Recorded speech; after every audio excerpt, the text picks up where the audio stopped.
Hello guys, saya Sam. Ayo kita lanjutkan series dari Apple TV berjudul C.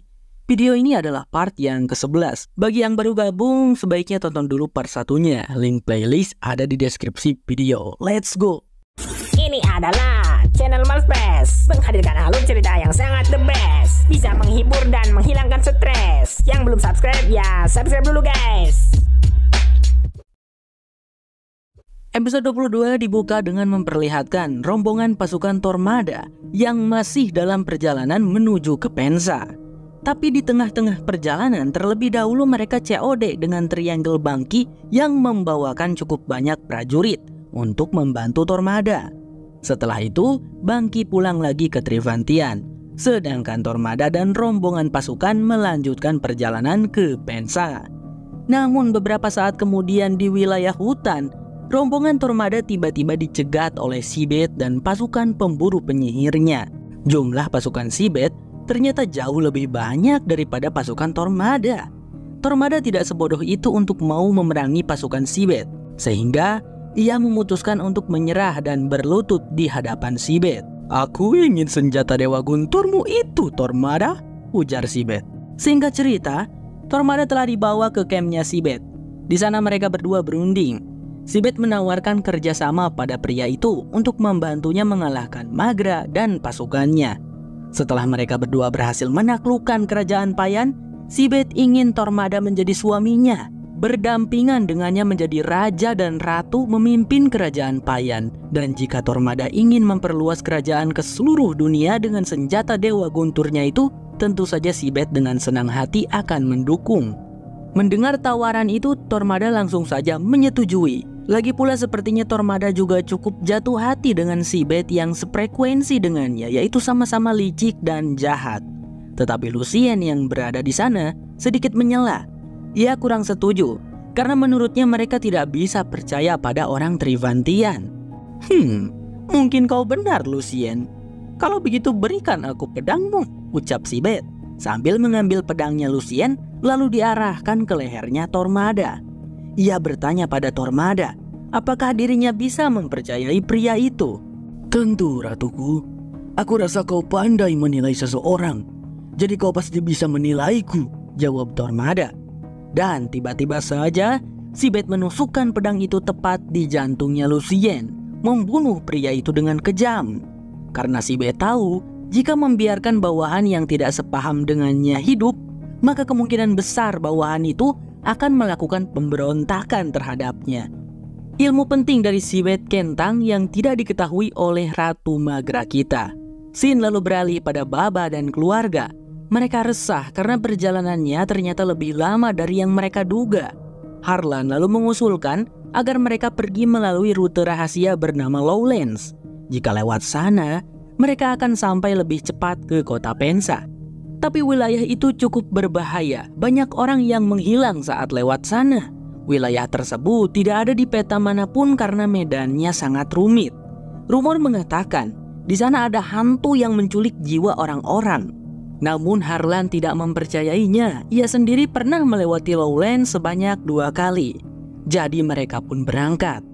Singkat cerita, sampailah mereka di wilayah Lowlands. Di sana sedikit berkabut dan tempatnya dipenuhi banyak bangkai mobil. Pada momen itu, Haniwa dan Kofun terlibat perdebatan. Kofun masih kesal karena Haniwa sempat menodongkan pistol padanya. Dan Haniwa pun minta maaf tentang hal tersebut. Tapi Kofun masih tidak habis pikir. Kenapa Haniwa ingin sekali mempertahankan ilmu pengetahuan zaman dulu? Karena bahkan sekarang seluruh kerajaan dalam bahaya karena bom hasil dari ilmu pengetahuan zaman dulu itu. "Mereka yang bikin bomnya, Kofun, bukan kita. Kita bisa menggunakan ilmu pengetahuan itu dengan lebih bijak," jelas Haniwa. Tiba-tiba Baba menghentikan rombongan dan ia berkata bahwa mereka sekarang tidak sendirian. Baba merasakan kehadiran orang-orang asing. Ya, Warren, Haniwa, dan Kofun juga bisa melihat orang-orang asing itu menyelinap di kejauhan. Dan mereka mengeluarkan suara geraman yang membuat satu kuda mereka ketakutan dan kabur. Guntar mencoba mengejar kuda itu, tapi beberapa detik kemudian terdengar suara Guntar berteriak. Orang-orang asing itu pun muncul menampakkan diri dan langsung menyerang rombongan Baba. Sepertinya orang-orang asing ini lebih kuat dari prajurit Trivantian. Baba, Ranger Kofun, dan yang lainnya nampak kewalahan melawan orang-orang tersebut.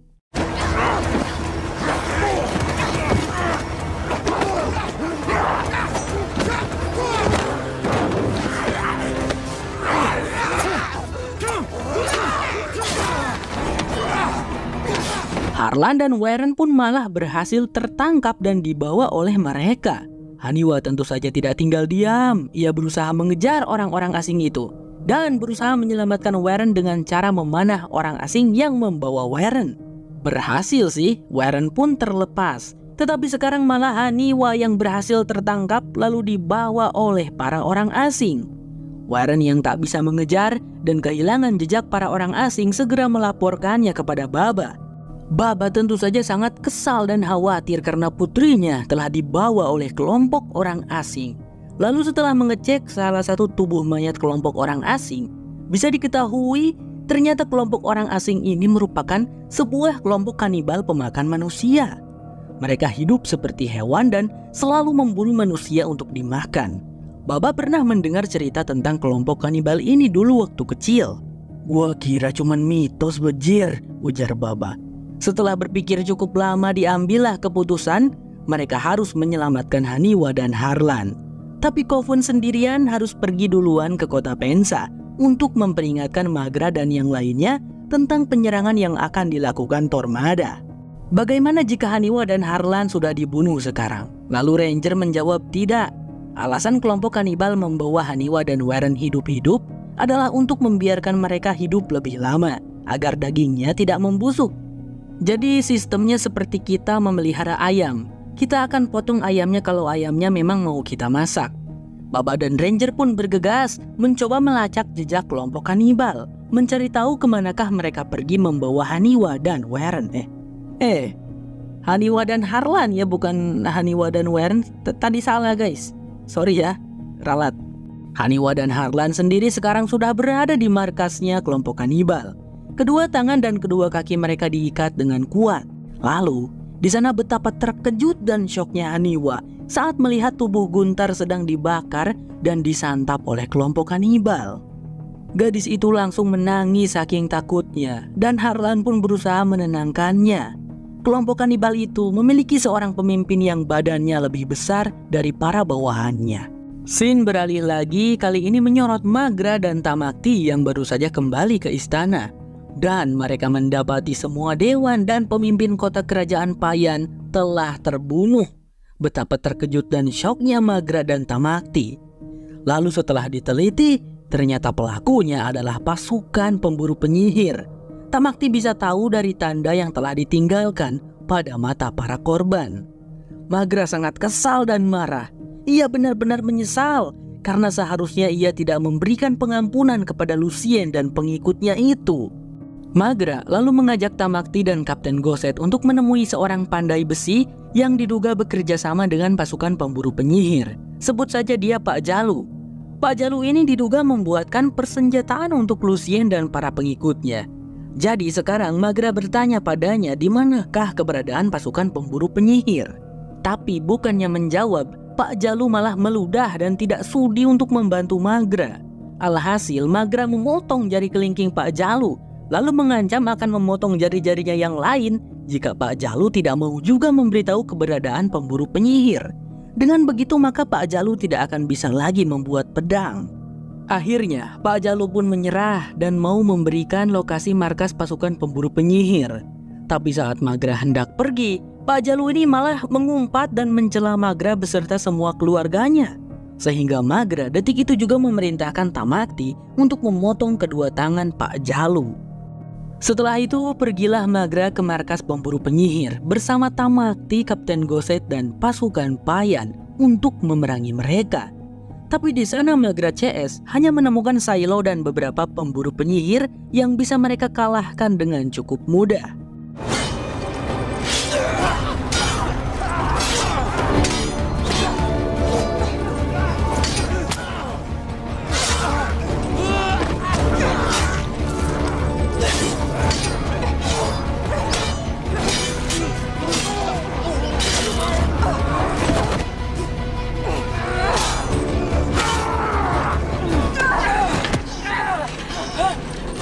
Sebagian besar pasukan pemburu penyihir tidak ada. Magra pun mencoba bertanya pada Sailoh yang tengah terluka parah itu, di mana yang lainnya.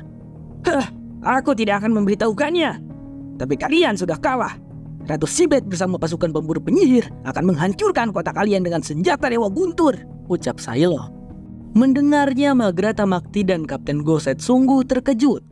Pantas saja pemburu penyihir mulai melakukan sesuatu yang berani, seperti membunuh para dewan. Ternyata dalang dibaliknya adalah Sibet Kentang. Di situ Sailoh meminta untuk dibunuh, tapi Magra dan Tamakti memilih untuk membiarkannya hidup dengan kedua kaki yang terluka. Scene kembali pada sisi keluarga Baba. Nampak Warren sedang menyalakan api dan membuat asap yang memungkinkan akan memancing kelompok kanibal untuk datang. Ya, benar saja. Tak butuh waktu lama, beberapa kanibal pun berdatangan ke sana. Ranger dan Baba langsung beraksi untuk mengalahkan mereka. Dan untuk anggota terakhir, Baba sengaja tidak membunuhnya dan hanya memotong tangannya, lalu membiarkan kanibal itu pergi, agar Baba bisa mengikuti kemana kanibal itu pergi.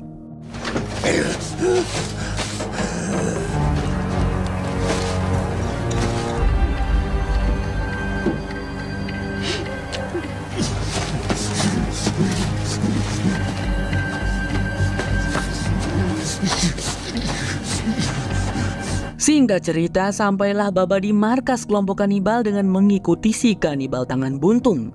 Kanibal tangan buntung itu mengaum memberikan tanda bahaya pada kelompoknya. Lalu di dalam markas, si bos kanibal mendengarnya dan membalas auman bawahannya itu. Mereka benar-benar punya tingkah seperti hewan, sama sekali tidak bicara seperti manusia. Baba membunuh si kanibal tangan buntung bersamaan dengan si bos kanibal yang keluar dari markas. Sehingga di sana pertarungan pun tidak dapat terhindarkan. Pertarungan 1 lawan 1 kali ini begitu sengit. Si bos kanibal benar-benar lawan yang tangguh untuk Baba. Kemudian di dalam markas, syukurnya Harlan berhasil melepaskan ikatan di kedua tangannya dengan menggunakan serpihan kaca yang ia temukan. Tapi setelah berhasil melepaskan diri, Harlan malah pergi begitu saja meninggalkan Haniwa. Gadis itu pun panik bukan main. Ia berusaha bangkit berdiri dan mencoba untuk kabur meskipun dalam keadaan terikat. Alhasil Haniwa terjatuh dan itu membuat salah satu anggota kanibal menghampiri Haniwa. Untungnya Harlan datang menggebuk si kanibal. Dan di sini pun terjadi pertarungan 1 lawan 1, Harlan versus anggota kanibal. Meskipun sempat tertusuk senjata si kanibal, Harlan berhasil mengalahkan si kanibal dan langsung membunuhnya. Tadi itu aku tidak kabur, cuma nyari senjata aja buat ngalahin si tengik ini, ujar Harlan, yang langsung mendapat pelukan haru dari Haniwa. Di luar sana, Baba juga akhirnya memenangkan pertarungannya dengan bos kanibal. Untuk finishingnya, Baba menggunakan fatality robek perut, yang membuat si bos kanibal kesakitan bukan main dan langsung modar dunia seketika. Baba, Ranger, dan Warren akhirnya bisa berkumpul kembali dengan Haniwa dan Harlan. Tapi sayangnya, Harlan ternyata mendapatkan luka yang sangat parah. Tusukan senjata si kanibal sangat dalam dan membuat Harlan mengalami pendarahan hebat. Posisi mereka saat ini jauh dari desa manapun. Meskipun mereka berusaha membawa Harlan, pria itu hanya akan mati di tengah jalan. Selain itu, kelompok kanibal belum habis. Mereka masih banyak di luar sana dan mungkin akan segera kembali. Jadi, Harlan meminta rombongan Baba untuk pergi saja meninggalkannya. Haniwa terlihat sangat sedih. Haniwa, aku ingin kau berjanji padaku. Nanti tolong buat sebuah kisah tentang keberanianku ini ya. Dan harus dilebih-lebihkan lah pokoknya agar aku menjadi legenda.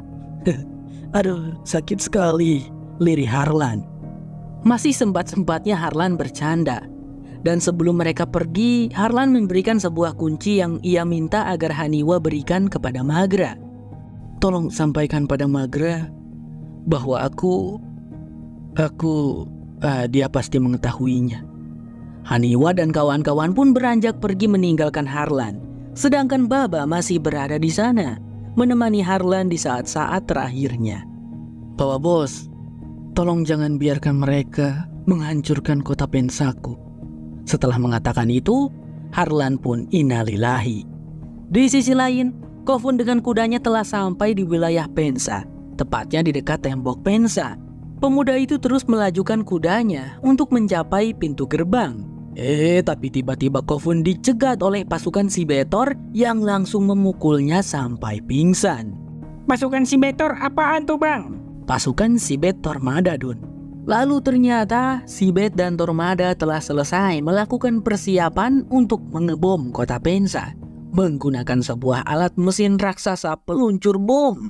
Dengan begitu mereka bisa meluncurkan bom-bom dari kejauhan.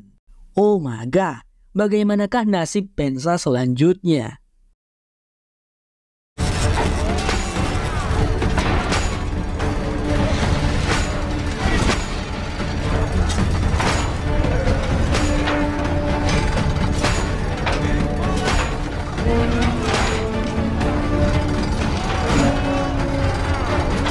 Kofun diseret dan dibawa oleh dua prajurit si Betor untuk menghadap pada Sibet.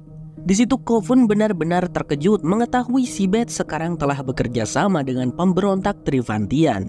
Sedangkan Sibet berterima kasih kepada Kofun karena semua rencananya ini bisa terlaksana berkat bantuan dari Kofun yang telah membebaskannya. Biarkan dia menyaksikan kita menghancurkan kota Pensa, ujar Sibet. Sementara itu di kota Pensa, akhirnya Baba sekeluarga bisa sampai di sana. Mereka sangat lega karena bisa lebih dulu sampai ke kota daripada rombongannya Tormada. Tentu saja, Baba CS tidak tahu tentang alat mesin yang bisa meluncurkan bom dari kejauhan. Magra dan Tamakti juga baru kembali ke kota, mengetahui Sibet dan Tormada bekerja sama dan mungkin sekarang ini sedang merencanakan penyerangan. Magra dan Tamakti berinisiatif akan mengumpulkan pasukan untuk membuat pertahanan. Tapi tiba-tiba saja langkah Magra dan juga Baba Bos terhenti. Mereka berdua mendengar seperti ada sesuatu yang terbang. Dan tiba-tiba saja ledakan yang dahsyat pun terjadi di berbagai sudut kota. Semua orang terkejut dan panik.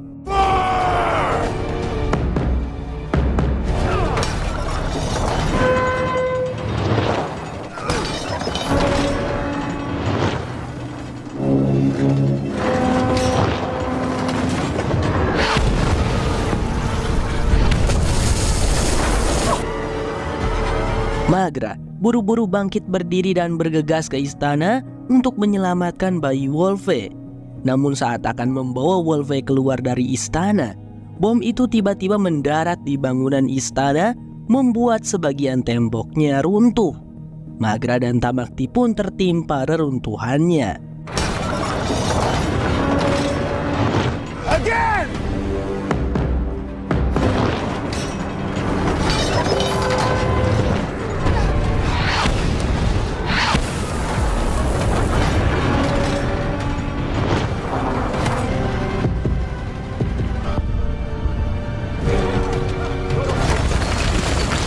Sibet nampak benar-benar puas dengan kehebatan dan kekuatan dari senjata Dewa Gunturnya Tormada.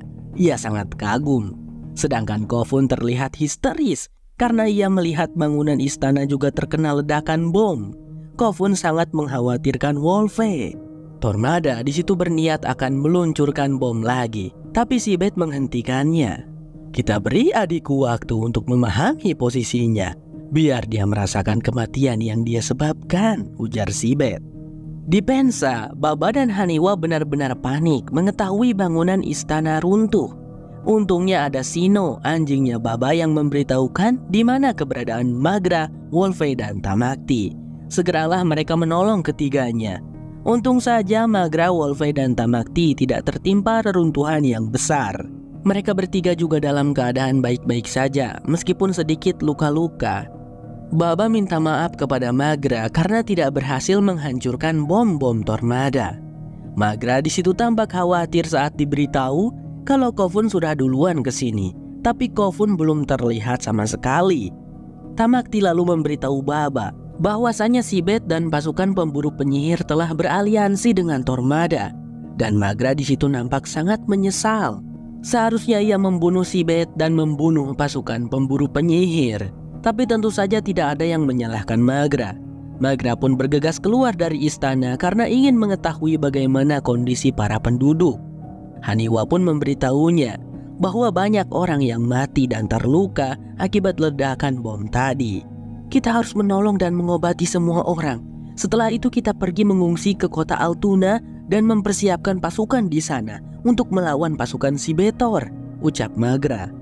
Di kamp pasukan Sibetor, Kofun diikat dan kedua matanya ditutup. Sibet tampak mengunjunginya untuk sekedar memberikan ejekan pada Kofun. Di situ Kofun sangat kesal. Ia tak mengerti kenapa Sibet tega mengebom kota Pensa yang dimana di sana ada putra mereka. Jawaban Sibet sungguh di luar nalar. Wolfe hanyalah alat untuk menyelamatkanku dari kematian.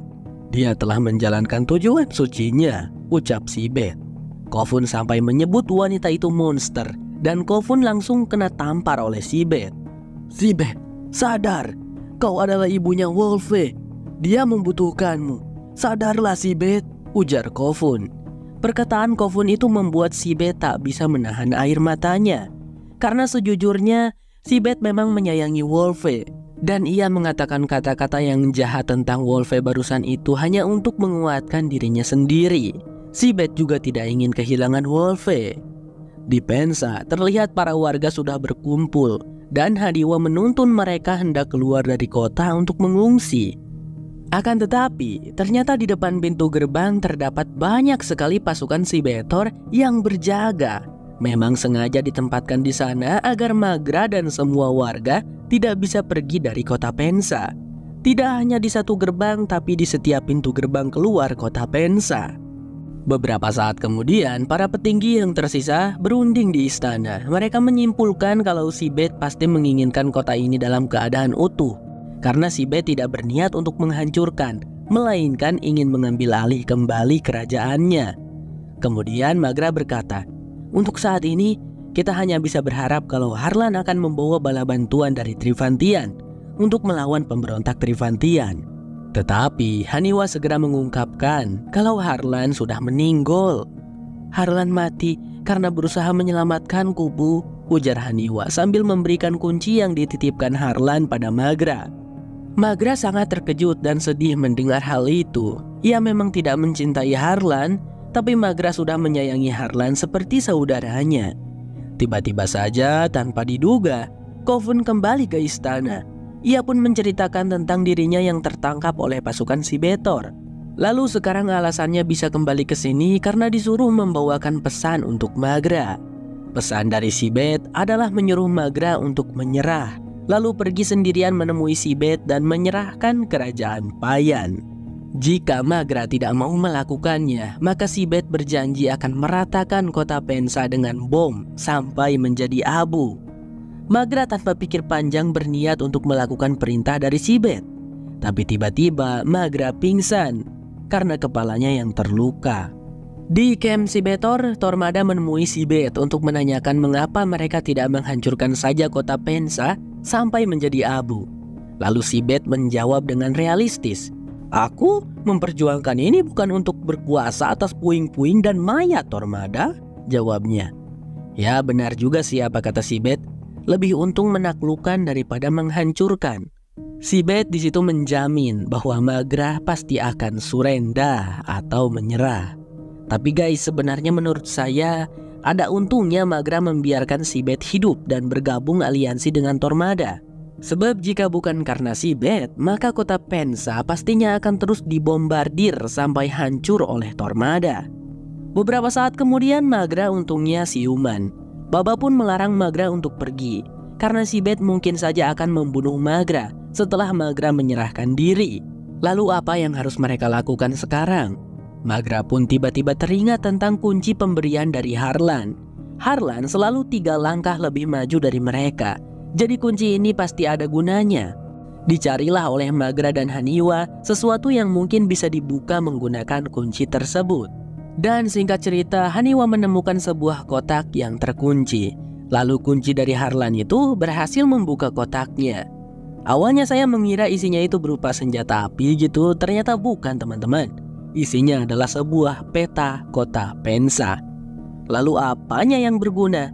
Di peta itu terdapat juga sebuah rute terowongan bawah tanah, yang kemungkinan besar Harlan menggunakannya untuk menyelundupkan barang. Bergegaslah Haniwa dan Weren untuk mencari pintu terowongan bawah tanahnya berdasarkan petunjuk dari peta milik Harlan.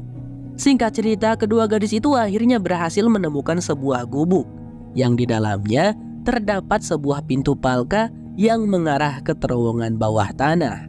Segeralah setelah itu pertemuan pun dilakukan. Rencananya adalah mereka bersama para warga pergi keluar dari kota Pensa melewati terowongan bawah tanah, lalu mencapai kota Altuna untuk mengumpulkan pasukan di sana dan bersiap menyergap pasukan Si Betor sebelum pasukan Si Betor berhasil memasang alat penembak bom. Oke, rencana yang bagus. Kemudian setelah orang-orang pergi, hanya menyisakan Magra dan Baba. Magra mendekati Baba dan mengungkapkan keinginannya. Nanti setelah mereka berhasil membawa rakyat menyelamatkan diri dari kota Pensa, Magra ingin mereka sekeluarga melarikan diri dan pergi sejauh mungkin, kembali ke pegunungan jauh dari semua ini. Selama ini Baba benar, seharusnya Magra mendengarkan Baba sejak awal. Mendengar hal itu, Baba tampak senang. Singkat cerita, terlihat para penduduk kota Pensa mulai berangkat menuju ke terowongan bawah tanah. Baba sekeluarga berpelukan sebelum pergi, berdoa agar diberikan kelancaran dan keselamatan. Akan tetapi setelah semua orang masuk ke terowongan dan berjalan selama beberapa saat, Magra pun menyadari kalau Baba sudah tidak ada di sampingnya. Ia berusaha memanggil-manggil Baba, tetapi tidak ada jawaban. Saat itu juga Magra sadar bahwa Baba pasti pergi untuk membunuh Sibet. Karena jika Sibet masih hidup, maka keluarga Baba tidak akan pernah tenang sejauh apapun mereka pergi. Dan itu benar, saat ini terlihat Baba sedang berpamitan dengan No anjingnya. Baba meminta No agar jangan ikut dan tetap di sini untuk melindungi istri dan anak-anaknya. Pria itu lalu dengan berani keluar dari pintu gerbang yang ternyata Ranger juga sudah ada di luar. "Boleh aku ikut dalam rencana burukmu, Baba?" tanya Ranger. Baba pun menjawab, "Ikut saya." Episode terakhir dibuka dengan memperlihatkan prajurit Si Betor yang sedang makan apel. Tiba-tiba ditubres pedang mulutnya dari belakang oleh Baba. Ranger dan Baba mulai memasuki kamp pasukan Sibet dan membantai mereka satu persatu, sambil berusaha mencari di mana Sibet berada.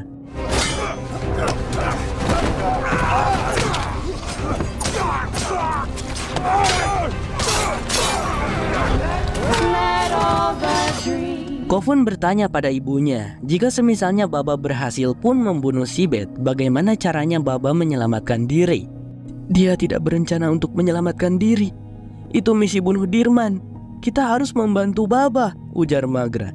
Tetapi Tamakti melarang. Menurutnya, yang terpenting sekarang adalah keselamatan rakyat.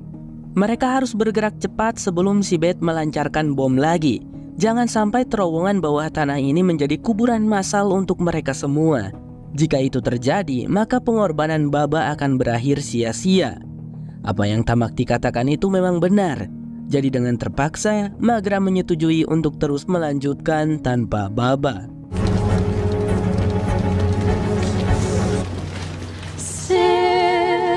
Light, the New Jerusalem, the river nation, let the New Jerusalem. Di saat yang sama, Baba Bos dan Ranger berhasil menemukan tendanya Sibet. Tetapi Sibet tidak ada di sana. Kemana perginya wanita laknat itu? Dan kalau kalian bertanya-tanya bagaimana Baba bisa tahu itu adalah tendanya Sibet, jawabannya adalah Baba bisa mencium baunya Sibet. Sibet sendiri ternyata sedang bersama Tormada, dipanggil oleh ayura mereka yang memberitahukan kalau sekarang tidak ada satupun suara yang terdengar dari kota Pensa. Si ayura itu hanya mendengar suara langkah kaki yang teredam tanah. Wait, kata Sibet. Ia lalu tersadar bahwa penduduk Pensa kemungkinan besar menemukan jalan terowongan bawah tanah. Maka dari itu, Sibet menyuruh Tormada untuk kembali melancarkan serangan bomnya.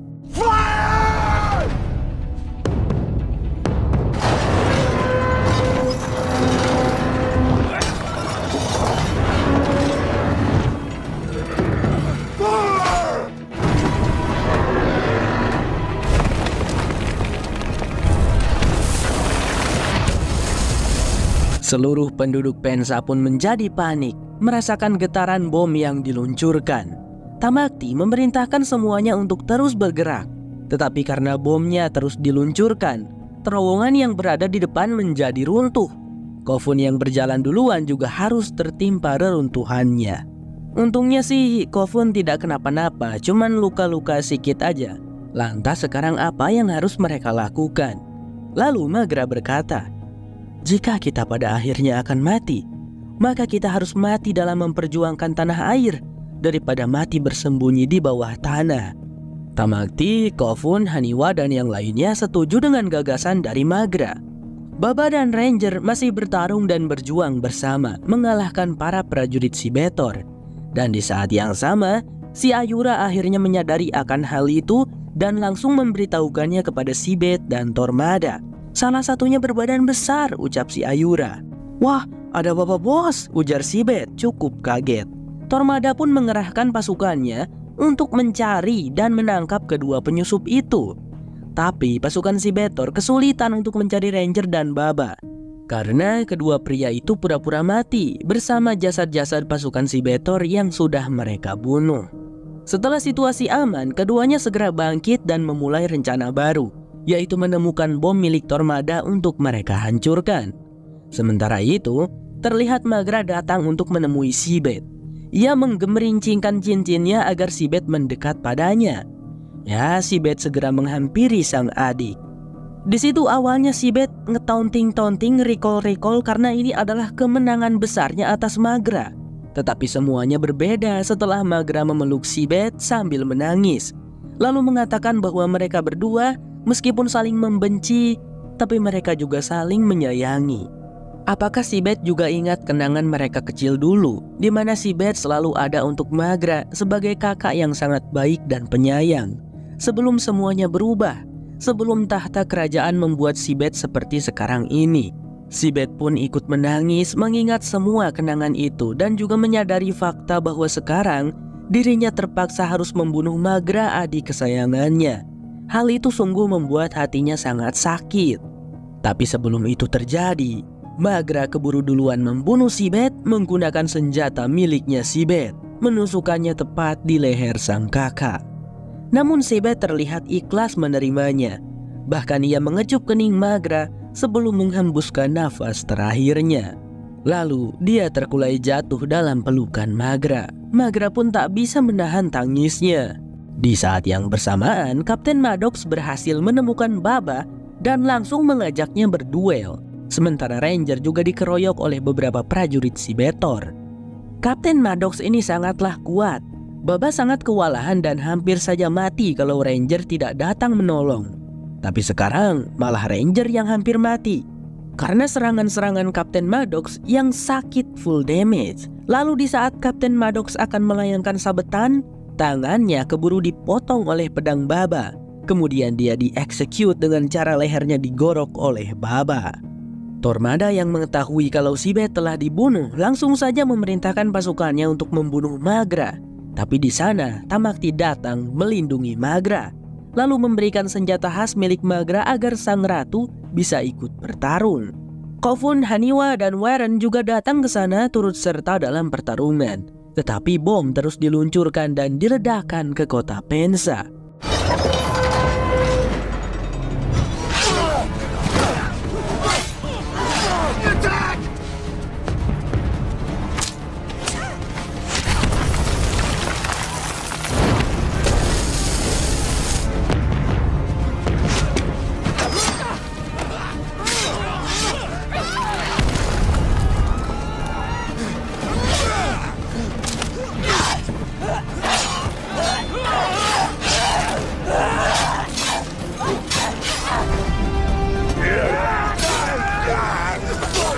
Bapak Bos yang mendengar suara Tormada berlari ke arahnya dan hendak menerjang.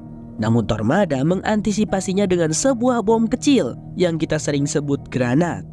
Ledakan granat itu sukses membuat Baba terpental dan tak sadarkan diri.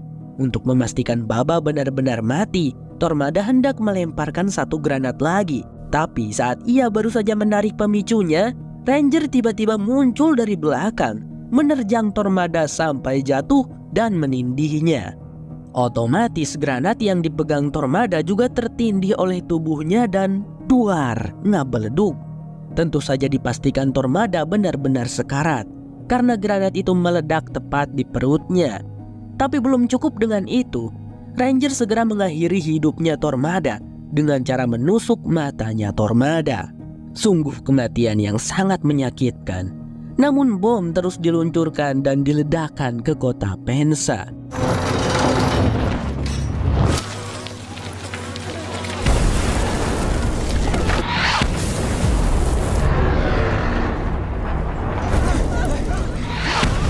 Baba Bos akhirnya tersadar. Haniwa dengan khawatir menghampirinya dan memeriksa keadaan sang ayah. Ayah baik-baik saja Haniwa, tapi sekarang ayah minta bantuanmu untuk melindungi ayah dengan panahmu, ucap Baba. Kemudian pria itu melepaskan bajunya. Dengan sambil menggigit pedang menahan rasa sakit, Baba melepas serpihan-serpihan bom yang menancap di badannya. Setelah itu, Baba melangkah maju dengan penuh keberanian melawan begitu banyaknya prajurit si Betor. Baba tidak berhenti meskipun tubuhnya juga terkena damage sabetan dan tusukan dari musuh-musuhnya. Haniwa juga berusaha melindungi sang ayah dengan panah-panahnya yang dilesatkan, mengkaper Baba dari kejauhan. Di depan sana, Baba Bos terus maju sampai pedangnya pun terlepas. Dengan tangan kosong Baba melawan pasukan si Betor tak mempedulikan apapun. Hingga akhirnya Baba berhasil mencapai bom-bom Tormada. Ia menaikinya sambil membawa sebuah palu.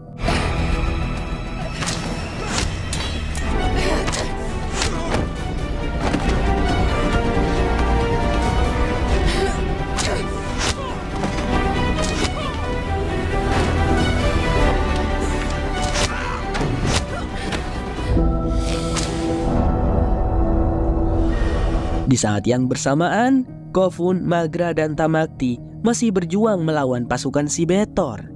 Setelah sampai di puncak bom, Baba memanggil Magra dan mengatakan, "I see you," yang artinya aku melihatmu. Lalu kemudian, Baba memukulkan palunya pada bom, meledakkan bom-bom tersebut bersama dirinya untuk mengakhiri peperangan.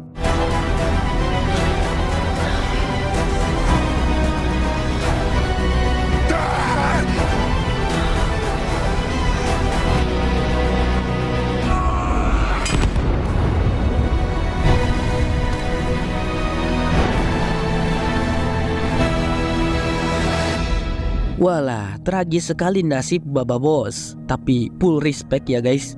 By the way, entah apa maksud Baba mengatakan ICU kepada Magra. Kalau kalian punya teori, boleh tulis di kolom komentar. Beberapa minggu kemudian, kota Pensa mulai pulih. Para penduduk dengan semangat membangun kembali rumah-rumah mereka yang rusak. Keluarga Baba meskipun terpukul dan berduka setelah kematiannya, tapi kehidupan mereka harus terus berlanjut. Setiap pagi Magra akan berjalan keluar dari istana sambil membawa No si anjing. Ia pergi ke tempat bekas ledakan, berharap bisa menemukan Baba. Meskipun tahu kalau Baba sudah tak ada lagi di dunia ini. Magra pun menangis karena merindukan sang suami. Tak berapa lama Tamakti datang menghampiri. Ia berusaha memberi kekuatan untuk sang ratu dan mengatakan bahwa mereka semua sekarang masih ada dan selamat berkat pengorbanan dari Baba Bos. Untuk menghormati Baba, maka Tamakti dengan segenap jiwanya akan selalu mengabdikan diri, melindungi dan menjaga keluarganya Baba, yaitu Magra, Kofun, Haniwa, dan Wolfe. Jangan lupakan juga No si anjing. Magra pun berterima kasih kepada Tamakti. Dan tenang aja guys, nggak ada sistem tikung menikung ya. Tamakti ini niatnya murni, nggak ada udang di balik batu. Di hari lainnya, Magra mengadakan pertemuan dengan petinggi Trivantian yang tersisa, yaitu Triangle Bangki. Di sana Bangki pura-pura berterima kasih karena pihak Payan telah berhasil mengalahkan kelompok pemberontak yang dipimpin Tormada. Padahal dia juga salah satu biang keroknya ya. Sekarang ini Magra kembali menawarkan perdamaian kepada pihak Trivantian. Tapi Bangki agak keberatan karena Magra melindungi orang-orang berpenglihatan. Sesuai dengan aturan dan undang-undang Trivantian, mereka sangat anti dengan orang yang bisa melihat. karena orang yang bisa melihat merupakan ancaman yang sangat besar. Bangki juga mengingatkan tentang bom-bom yang digunakan Tormada. Yang menciptakannya tentu adalah orang berpenglihatan. Pokoknya mah bahaya cenah orang melihat mah. Mendengar hal itu Haniwa sampai emosi. Nenek lampir, harusnya ente bersyukur ya kami menawarin perdamaian. Karena ente bakal ketar-ketir kalau kami jadi musuh kalian, gertak Haniwa sambil beranjak pergi dari sana. Kofun lalu berusaha menenangkan semuanya. Dengan pintar Kofun menyusun kata-katanya dengan bijak dan tepat, sehingga bisa dimengerti oleh semua orang. Bangki pun pada akhirnya menyetujui untuk berdamai dengan kerajaan Payan. Sikapnya Kofun menunjukkan bahwa dia memang layak menjadi seorang raja. Haniwa yang sedang merenung sendiri tiba-tiba didatangi oleh Charlotte. Haniwa tampak senang dan langsung memeluk Charlotte, karena sudah lama mereka tidak berjumpa. Di situ Charlotte turut bersedih dan berduka mendengar kabar Baba telah gugur di medan perang. Tapi Charlotte di sini tidak akan berlama-lama. Ia datang hanya untuk melihat kabar Haniwa dan juga menyampaikan pesan dari Sheva. Diketahui Sheva mengirimkan sebuah peta untuk Haniwa, yang berarti Haniwa akan melakukan sebuah perjalanan. Haniwa bertanya pada Charlotte apakah dia mau ikut bersamanya, tapi Charlotte tidak bisa karena ia punya tugas dan kewajiban sebagai anggota Kompas. Charlotte hanya bisa memberikan pesan agar Haniwa hati-hati selama dalam perjalanan. Pada keesokan harinya, Haniwa dan Warren pun pergi melakukan perjalanan. Mereka tidak berpamitan atau bilang dulu pada keluarga karena itu adalah hal yang sangat berat. Singkat cerita, sudah hampir setahun Haniwa dan Warren pergi. Magra dan Kofun tampak sedang berbincang. Meskipun khawatir dengan keadaan Haniwa, tapi mereka yakin kalau Haniwa baik-baik saja. Ibu dan anak itu lalu membahas kenangan-kenangan keluarga mereka dulu. Meskipun kenangan itu kadang bikin sedih karena keluarga mereka tak utuh lagi, tapi hanya kenangan itulah yang mereka punya, dan kenangan itu tak akan pernah terlupakan. Di situ Magra juga memuji Kofun yang berhasil menangani para dewan dengan baik. Kofun juga telah mendapatkan kepercayaan dari mereka. Magra semakin yakin bahwa Kofun memang ditakdirkan untuk menjadi Raja Payan menggantikannya kelak. Jika memang demikian, Kofun tidak akan menolak karena ia merasa bertanggung jawab untuk melindungi rakyat kerajaan Payan.